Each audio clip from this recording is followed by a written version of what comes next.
Hey, what's good, YouTube? It's your boy Doombot. I'm here in Pennsylvania at the Eminence Wonder 7 One Piece 1K, and I'm here with... Stephenson. And what'd you do today? Undefeated in the Swiss to top 4. Alright, what'd you play? EMON. Alright, let me see that deck list. First off, 4 Odin. Okay. I think you should play 4. Cards cracked. I don't know. It's actually just like the gameplay in every game. Murders board, murders people. It's just very good. Probably one of the weirdest part of my list, playing 4 of the 7 kid. What made you play 4? Well, I kept playing it, it kept being good, and I was testing, like, what if I just trade 4 of them? See how many? It's just like actually too many, and I was just like, I'd play 5. Have you ever had issues of cards not having counters in your hand? Yeah, well, this deck just has a ton of cards without counters, and this actually kind of helps alleviate that, in that you have this very large blocker that requires people to do really weird things with their Dawn. So you get to get very, very far ahead on like Dawn economy, but not so much like card economy. Like you do have a whole bunch of card advantage in the deck, but these top-ends let you just like tap out and just like really screw with people's play patterns. Okay. And a lot of the deck I found came down just protect your life early, because you want to deploy these and then take hits while you're murdering everything with these. Okay. These things dominate the board, and that's how you get there. And also, because small blockers are kind of bad in this format. There's a lot of ways to kill them now. You need some number of big blockers, and I don't like the 5 law. Balance, put something in one. It just hasn't felt good. Yeah, it doesn't feel like enough anymore, right? You just don't have good 3s to put in. Yeah, I feel you on that. Keep going. Yeah. All right, then we have the 2K section. Okay. Standard. Yeah. Gotcha. Sometimes play these, but try not to. Yeah. Because most of it's just being pitched for life. Yeah, I've noticed more or less now since OP02 is dropping. I've been summoning ISO a lot more than holding it in my hand as in like OP01 format. Well, in and OP1 like you were playing a lot of what's the card's name? Nekomamushi. Yeah. And we're not playing that now. Less cards you can hit that are 3. You kind of miss it. Yeah. But like, yeah, you have less tappers. But like, you have Yamato now, so the need to play it as tappers less. But yeah, I played a lot more than I have in OP1. I almost never did OP1. Okay. Playing 2 Punt Gibson. These are kind of the cards that I hate playing these events. They are good. Yeah. I hate playing events. The weird thing about this one is you actually want to play it on like turn 3. Yeah. It's kind of like the way this card works. It's like very, very tempo oriented, but we're not really a tempo deck. We're kind of like a control deck with just ridiculous finishers. So you just want to get there. So it's like use this to protect your key, because protect anything. Okay. You leave up 2 Dawn, opponent attacks, you're playing it, unless it's very obvious they have another attack. You are spending it that turn. You're just not allowed to not play it that turn. Yeah. And like it does help alleviate the lack of counter a little bit, in that it's 4K counter in 1 card. So I don't play Paradise Waterflow because it's still 2K counter 1 card, and like I have issues with like holding up the Dawn and whatnot. Yeah, it's good with 7K, but maybe I should be playing it. I'm not a fan of the card. Killer, the All-Star Blocker. Kind of like when I originally started playing this game, I was like, oh, this card sucks. It's a 2-mana blocker. That's way worse than 1-mana blockers. But it's actually just modal. It does 3 different things. It's a 1K counter, it's a blocker that draws. All of these are great. Figure out which one you need and just do that. There's a lot of times like I'll play it out and it'll be like attack for 5 and I'll still just block. Just like, okay, whatever. You didn't do anything more scary, but I'm still just gonna use it for 1K counter. Card's incredibly flexible, which is great.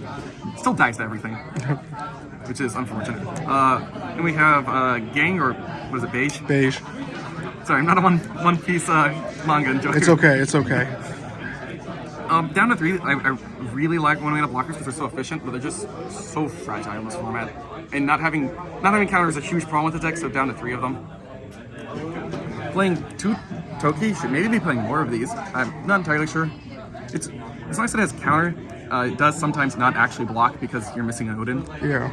It's nice that Yamato counts, but like you can't be like Yamato Toki against the red decks, and then there's a jet pistol that, and you're like, wow.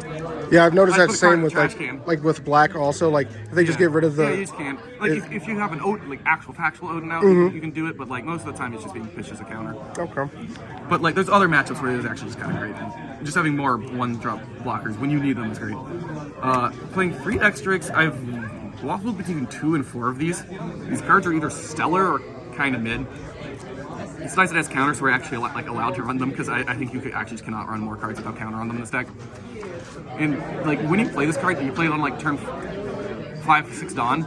It's really nice to just tempo and like get to the late game. It really helps solidify that. But there are just times where you're just like, my opponent doesn't have 5s, or they're not resting their things, and I don't have my OPCG. These suck. They're 1K counters. So waffle between 2 and 4. Unsure. I'm leaning towards going down to 2 now because I think the better decks in this format are just running really impactful 7s plus.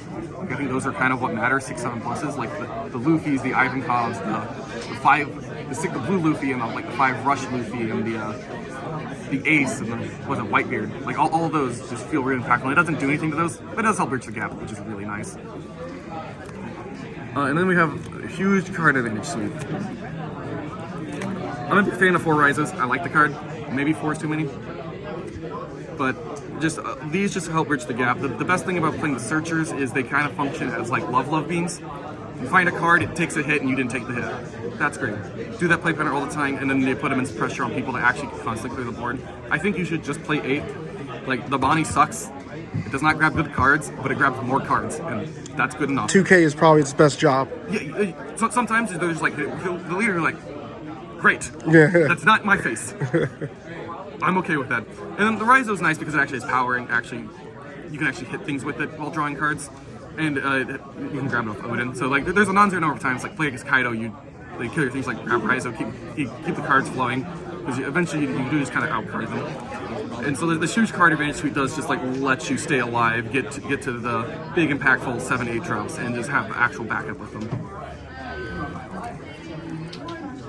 And then we have our Tapper girls. I guess girls and boys. The Yokiku and the Yamatas. I think you can maybe play through Yokiku. The card has some matchups where it's really bad, but I don't know. Just the density of playing things on 1 and 2 I think is too important. Yeah. And the Yamatos are great. 6k power, tap everything. It's kind of the core of your early game is these cards. Okay. And those get you to your late game where, like, yeah, honestly the worst thing you do in the late game is draw Yokiku. Okay. There's some matchups you want to draw exactly 1, no more. Some matchups where you're just like infinite of them is great. Okay. So how was your tournament experience? Pretty great. Fun tournament. Okay. Would you do this again? Yeah. Okay. You have any shout outs you want to give? Eminence events. Eminence Gaming. They run great events, very fun. Good people. Okie dokie. Thank you for doing the deck this guy for letting me borrow his kids. Oh yeah. Because I only have 2 7 kids. I was not expecting to play 4 of them. And I only play 4 of them. They're like, I have 4 8 kids, but I don't need those anymore. Great. I'm gonna be going buying more 7 kids. Okay. Well, thanks for doing the deck profile for me. I appreciate you. No problem. And hopefully I'll see you more at events. Yeah, you too. All right. Thanks, man.